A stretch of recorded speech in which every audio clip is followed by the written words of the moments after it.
respondamos, seamos fieles a lo que ella dice. Deuteronomio lo dice claramente. Y estas palabras que te mando hoy estarán sobre tu corazón y las repetirás a tu hijo. Las repetirás. No es que se lo diga en la mañana y ya en la tarde tú no lo hagas. Pero hay una enseñanza que me pasa en el aspecto laboral.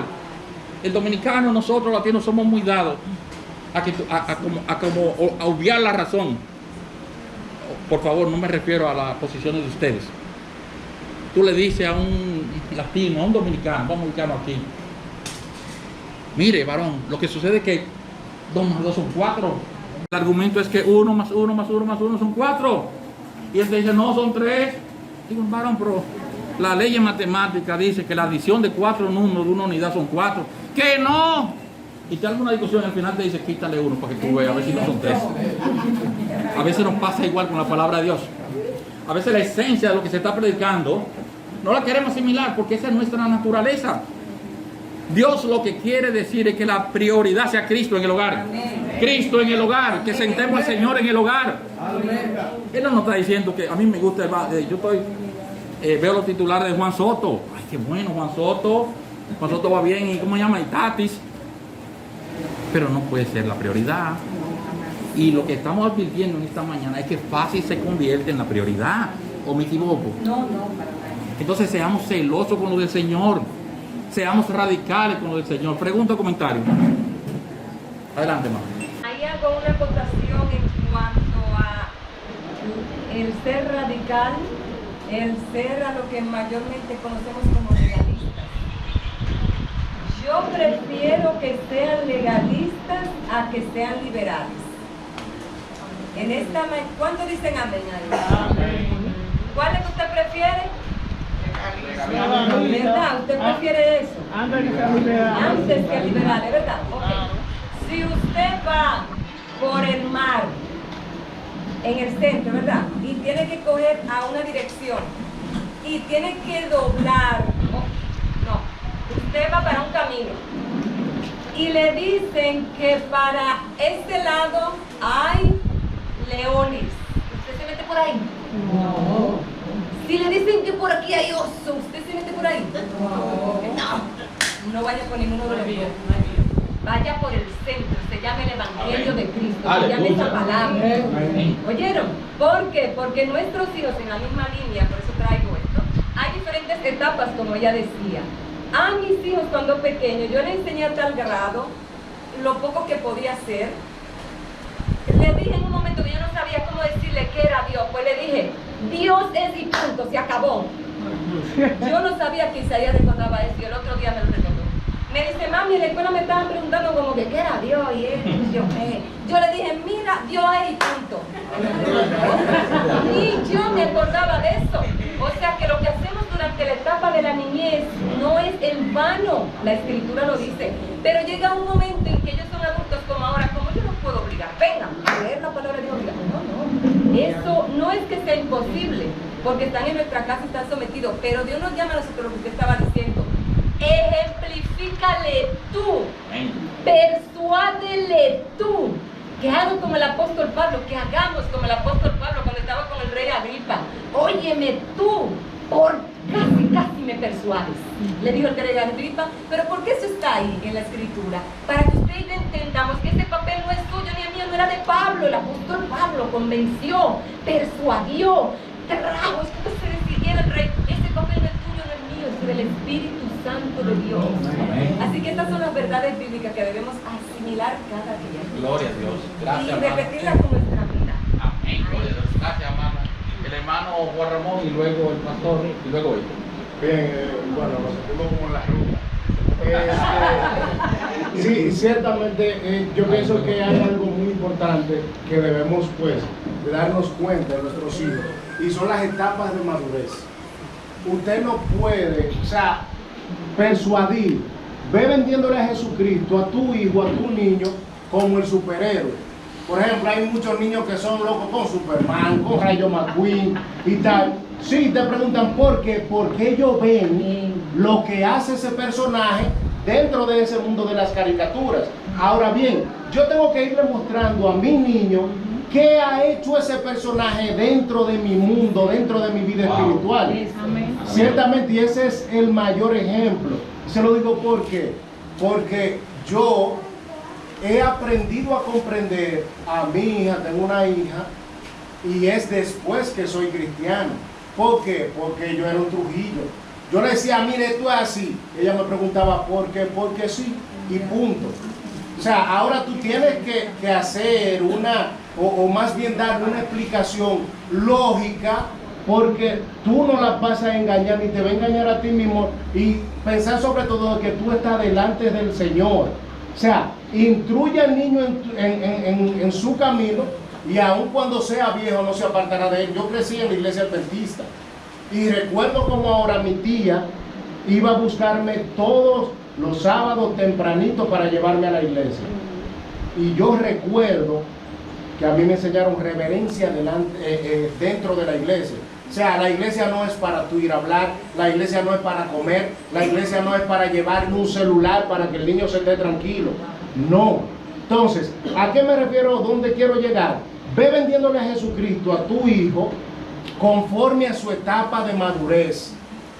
Por ejemplo, muchos de nosotros adultos no somos maduros, y me voy a poner como ejemplo yo. O sea, habían cosas que a mí me aburrían cuando empezaban a hablar, wow, ya bien, 2 horas predicando, y para la gloria de Dios yo disfruto cuando se está hablando del Señor. Amén. Lo disfruto. Bueno, lo de testigo que ayer estábamos hablando, y bueno, allí están hablando de Dios, me voy para allí. Sí, fui, me añadí ahí al grupo. ¿Por qué? Porque eso es lo que tenemos pues que aprender a madurar, pedirle al Señor que nos ayude, y eso mismo tú transferirle a tu hijo que ame al Señor por lo que es, por la esencia del Señor, no por lo que tú quieras meter de ahí a tabunarle. ¿Cómo decimos? Porque por eso hoy en día vemos muchos jóvenes que odian el Evangelio, lamentablemente, mi hermano. Amén. Excelente aportación. Antes de pasar la palabra al pastor Héctor y la hermana Carmen, y luego usted, Amada. Y allá levantar la mano también. Y la hermana allí, recuérdenme ahorita, cuando regresemos a Juan Vidal, a hablarles un poco de cuál fue la principal virtud, cualidad de David. Que eso nos va a edificar mucho sobre lo que estamos. No estamos hablando de diferentes etapas. La hermana allí es psicóloga y eso es muy chévere, muy bonito. De lo que estamos hablando es de inculcar el Evangelio. Y esa gente no conocía, esa gente nada más conocía la guianza del Espíritu Santo. Y eso fue lo que los hizo hombres y mujeres de Dios. Abraham, a Isaac, a Jacob y a todos los profetas y mujeres de Dios. Entonces el hermano pastor, y luego Héctor, y luego la hermana Carmen. Señor le bendiga, hermanos. Vamos a hacer una acotación ahí. Loida hizo una pregunta ahorita y habló de dos grupos, legalistas y liberales. ¿Ustedes recuerdan? Sí. Entonces, ¿con quién identificamos nosotros? Con el legalista. Porque nos identificamos entonces, y eso, ¿por qué no debemos de identificarnos con el legalista? Porque ambos son dos monstruos que se van a la no permite la palabra. ¿Entendió? Ahora bien, ¿por qué nosotros nos identificamos más con el legalista que con el liberal? Esa es la pregunta que tenemos que hacer. Porque lo pueden guardar. Bien, esa es buena pregunta, ¿verdad que sí? Y aquí voy a aclarar. ¿Qué es un legalista?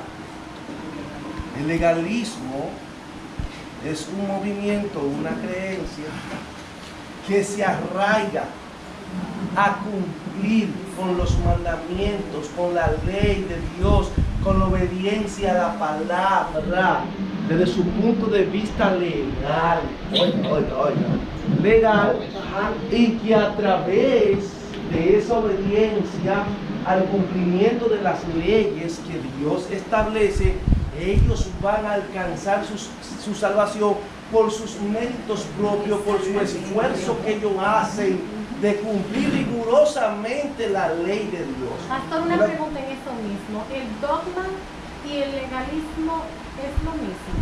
No, Okay. porque dogma es leyes o mandamientos de hombre. ¿Me entiendes? no esencialmente palabra de Dios. Ahora, el legalismo te lleva muchas veces a malinterpretar lo que la ley o la Biblia dice. Desde un punto de vista que tú quieres ser obediente y agradar a Dios en todo. ¿Es malo eso? No es malo. No, espérese. Por eso es, no se sienta mal si usted se identificó con el legalista. No se sienta mal. No se sienta mal. Y voy a aclarar por qué. ¿Me entiende? Porque liberal, los padres cristianos contrarrestaron los movimientos liberales de esa época fuertemente. Porque los liberales eran antinomianistas. ¿Qué decían ellos? Mira, para nosotros no hay ley. Eran antidualistas. ¿Qué decían ellos? No, óyeme, lo que hace el espíritu, lo que hace la carne, no contamina el espíritu. A Pablo lo malinterpretaron. ¿Me entendió? Los gnósticos tenían esa corriente. Juan lo confrontó. Muchos de los apóstoles, padres apostólicos, confrontaron esos movimientos heréticos dentro de la iglesia. Ahora bien, el liberalismo no es bueno, es pésimo, es malo, porque te lleva a pecar y a pecar de manera deliberada y nada, usted no está ofendiendo a Dios porque el espíritu no se está contaminando.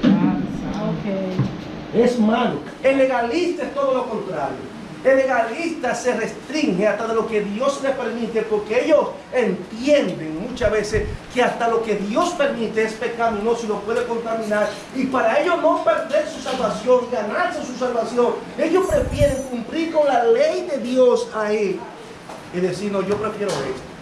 ¿Cuál es el problema del legalista? El problema del legalista es que alguna vez la esencia de la ley no la entiende.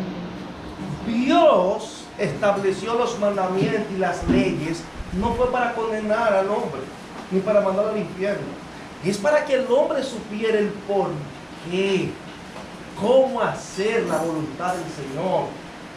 Dios dijo, mire, esto y esto y esto y esto y esto, para que ustedes sepan lo que a mí me agrada. Y no caigan en un precipicio llamado infierno sin tener señales de tránsito que le guiaran en el camino. Las leyes son como señales de tránsito para que usted ande rectamente por el camino. Entonces hay personas que entendían, y ustedes saben que quien confrontó a los legalistas fue el apóstol Pablo. Ustedes lo ven en los Gálatas como él confronta a los llamados judaizantes, que era un movimiento dentro de la iglesia que buscaba ganar adeptos, personas que lamentablemente no eran judíos, y aunque fuesen ellos gentiles, ellos agarraban a esos adeptos, le enseñaban su doctrina y lo convertían en judíos prosélitos. Eran judaizantes. Los judaizantes se caracterizaban por estar apegados a lo que son la ley de Moisés, las leyes, las costumbres orales. ¿Por qué? Porque hubo un movimiento que agregó muchas leyes orales que el Señor no había establecido, le exageraron para ellos alcanzar la salvación. ¿Me entiendes? Entonces, ahora bien, ¿dónde está el punto? Dios va a permitir que un legalista, que posiblemente sea legalista, porque todo cristiano debe ser legalista, ahí está el punto, y ahí quería caer. ¿Por qué tiene que ser legalista? Todo cristiano debe ser legalista, todo cristiano. Escuchen esto. Escuchen lo que les voy a decir. Todo cristiano debe ser legalista. ¿Qué es ser legalista?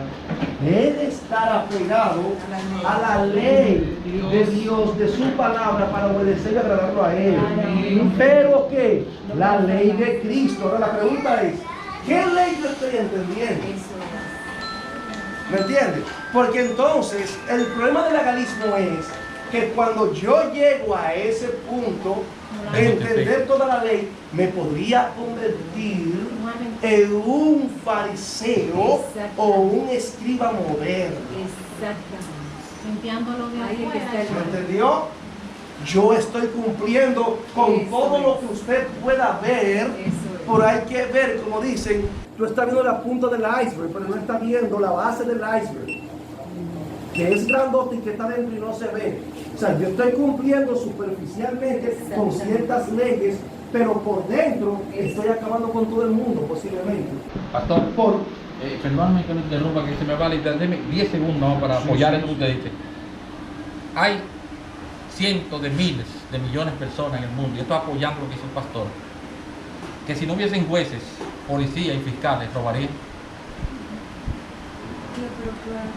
Entonces, ¿cuál es el problema con el asunto del legalismo? Que el legalismo es el problema mayor.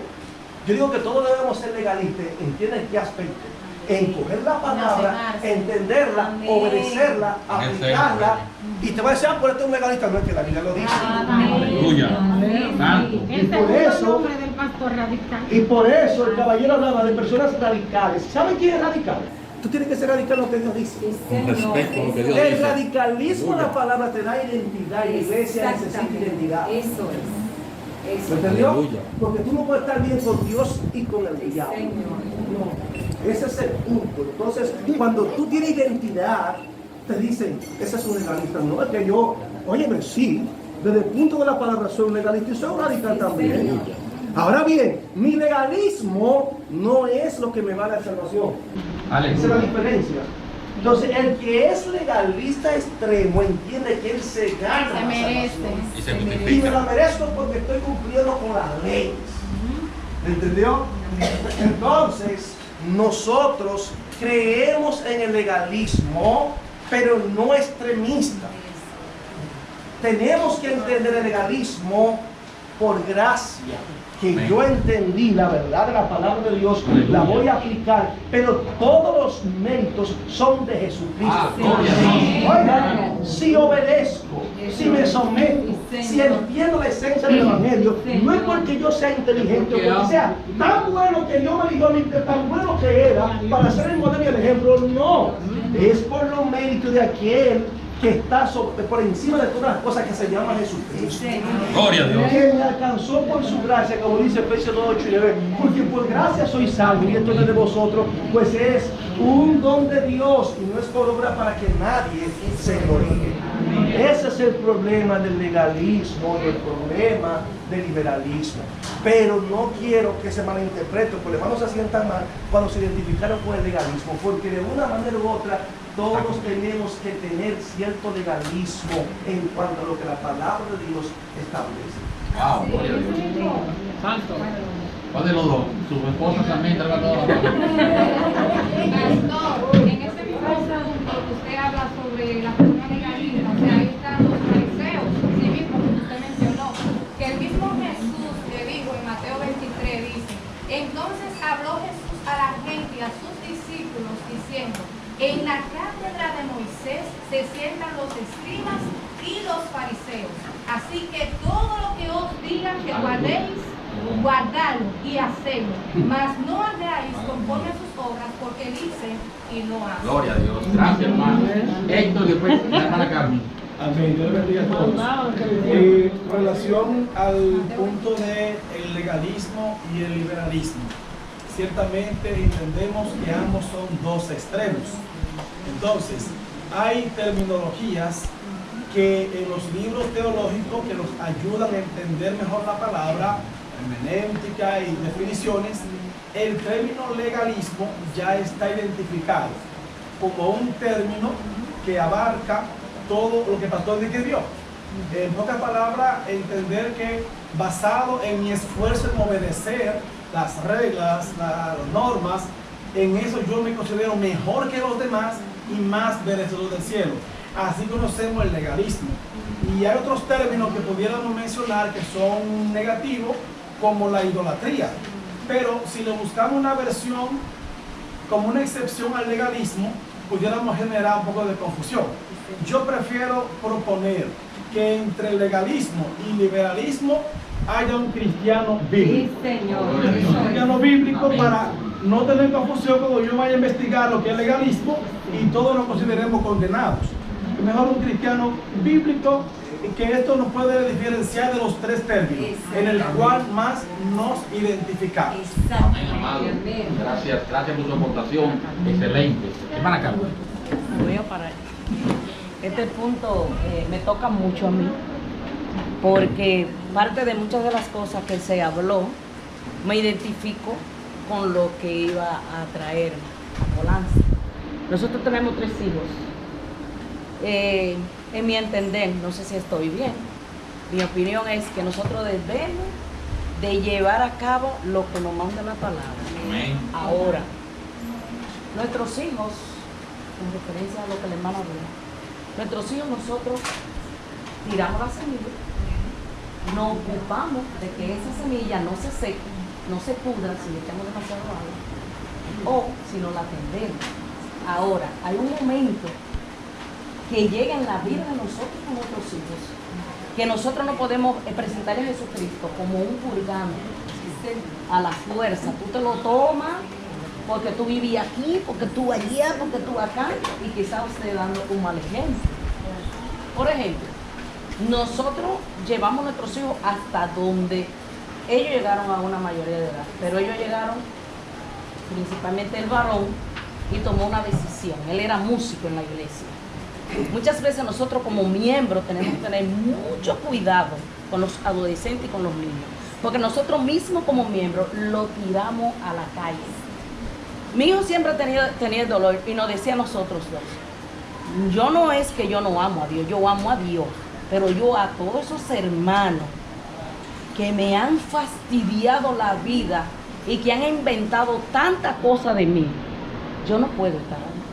Porque la mayoría, me dijo mami, la mayoría de todos ustedes son unos hipócritas. Porque muchas veces hablan delante de nosotros cosas que no están permitidas, hasta del pastor. Y yo le voy a decir una cosa, no es que estamos exentos nosotros como Iglesia de Arca de Salvación. Yo vengo de una trayectoria de 48 años viviendo en el Evangelio. De iglesias, diferentes iglesias que me han tocado, no que me gusta. Porque a mí me gusta estar sembrada con raíces en un sitio. No me gusta que me estén arrancando y tirándome para allá ni tirándome para acá. Pero se ven muchas cosas. Nosotros como pueblo tenemos que examinar qué estamos haciendo con los jóvenes, qué estamos haciendo con los adolescentes. Porque muchas veces nosotros mismos queremos que el evangelio que nosotros vivimos y como nosotros lo creemos, queremos meterlo a ellos a la fuerza. Y eso no es así. Tenemos que traer en diálogo con nuestros jóvenes, con nuestros adolescentes, con nuestras creencias. Si yo no me quiero poner una 3/4, yo no tengo que estar criticando a la hija de la hermana que se puso una aquí. ¿Por qué? Porque ella no está pecando, que ella está enseñando ese pedacito. Yo no le digo a usted que se ponga un tirante, un vestido, pero nosotros nada más nos basamos en lo visual. ¿Qué hay de lo de adentro? ¿Qué hay de lo que hay ahí dentro? Hay jóvenes que quizás están delante de Dios mejor que nosotros. Porque la lengua de ellos, yo siempre allá trabajé con juveniles, porque me encantaba. Juveniles, niños. ¿Por qué? Porque ellos se desnudaban en los campamentos y venían y le contaban a uno las cosas que hacían los padres, que hacían los hermanos de la iglesia. Entonces nosotros somos los que le sembramos esa reverdía a estos muchachos. Porque queremos que sean santos como yo, con la falda arrastrando, barriendo el pueblo. Porque si no, se fueron con el diablo. No, no. Y hoy nuestro hijo estamos dando rodillas por él. ¿Por qué? Porque él entendió que con tanta hipocresía, él dice, mami, es fácil yo hacer esto, yo hacer lo otro, yo hacer todo lo que ustedes dicen. Sí, eso es así. Todo lo que ustedes dicen. Pero muchísimas veces ustedes son crueles. Muchísimas veces hablan cantidad de cosas del pastor que nosotros no tenemos que enterarnos.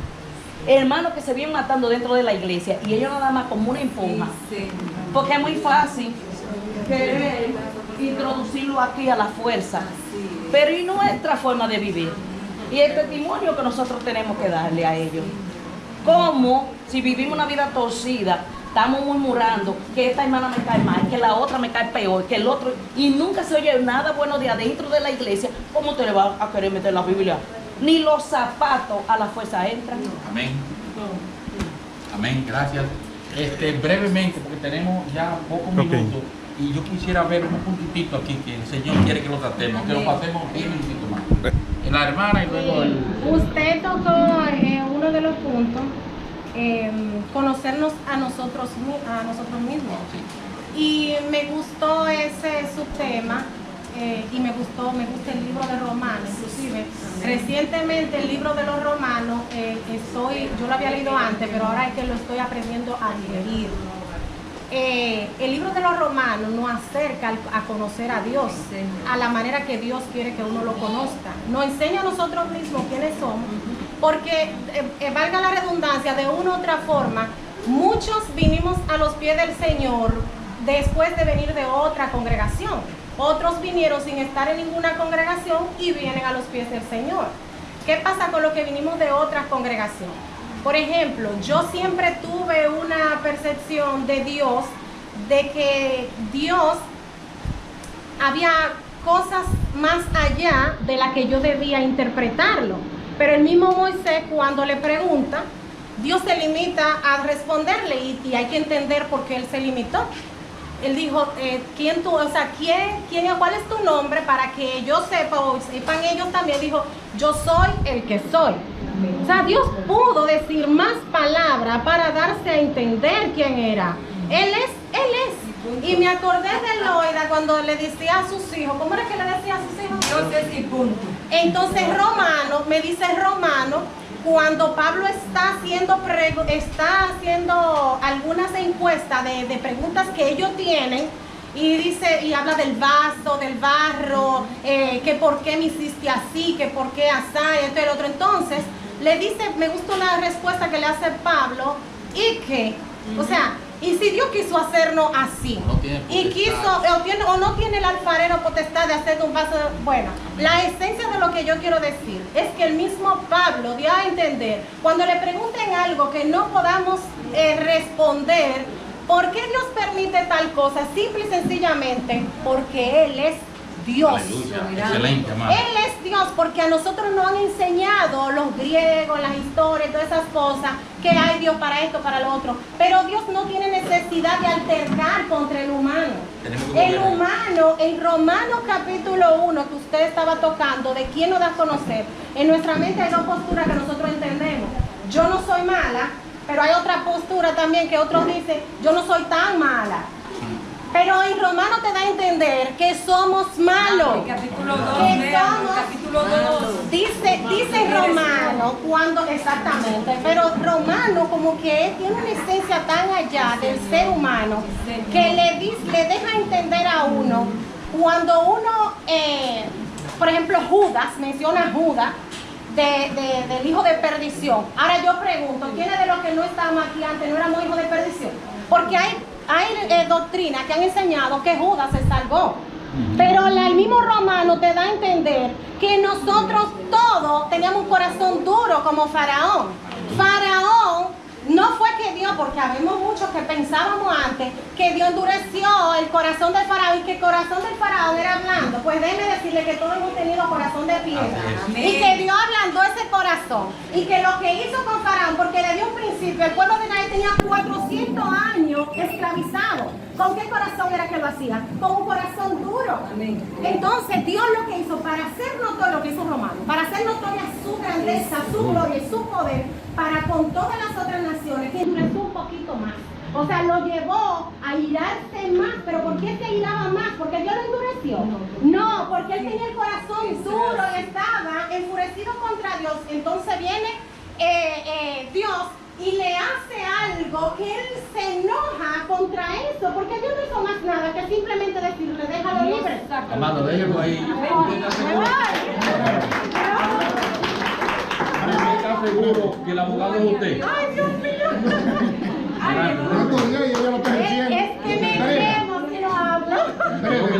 Hermana, excelente. Es necesario comprender, o sea, prestar mucha atención para comprender eso, de acuerdo a lo que yo he aprendido a través de la palabra de Dios, lo cual voy a expresar. Dice el salmista, dice, joven fui y he envejecido. No he visto justo desamparado ni su simiente que mendigue pan. El salmista fue criado, o sea, enseñándose lo que dice la Escritura, hablársele la palabra, acostarse, levantarse y todo esto. Entonces, ¿qué pasa? Nosotros debemos tener como padre, incluso debemos tener un norte claro de lo que Dios establece en su palabra. Si bien es cierto de que no podemos obligar a nuestros hijos a que ellos obedezcan a Dios, no menos cierto es que nuestros hijos deben tener establecido claro que nuestro hogar, o sea, que nuestra casa va a servir a Jehová.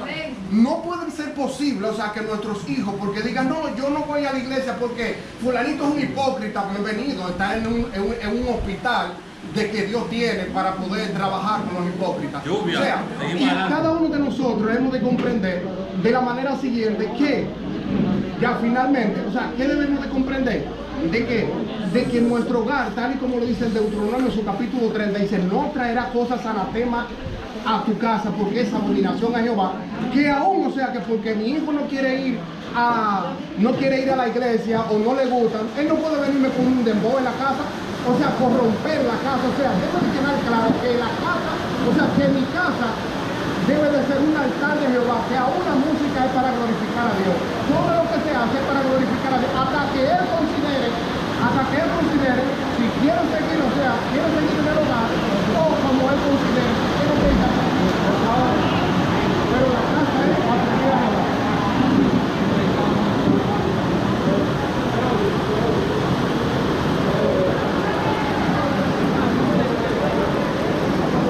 Reclámate ya.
Lo que ha pasado aquí. Todo el mundo ha aportado. ¿Cuánto he aprendido yo hoy? Lo digo de corazón. ¿Cuánto he aprendido de experiencia? De que nuestro hogar, tal y como lo dice el Deuteronomio en su capítulo 30, dice, no traerá cosas anatemas a tu casa porque es abominación a Jehová, que aún, o sea, que porque mi hijo no quiere ir a la iglesia o no le gusta, él no puede venirme con un dembow en la casa, o sea, corromper la casa, o sea,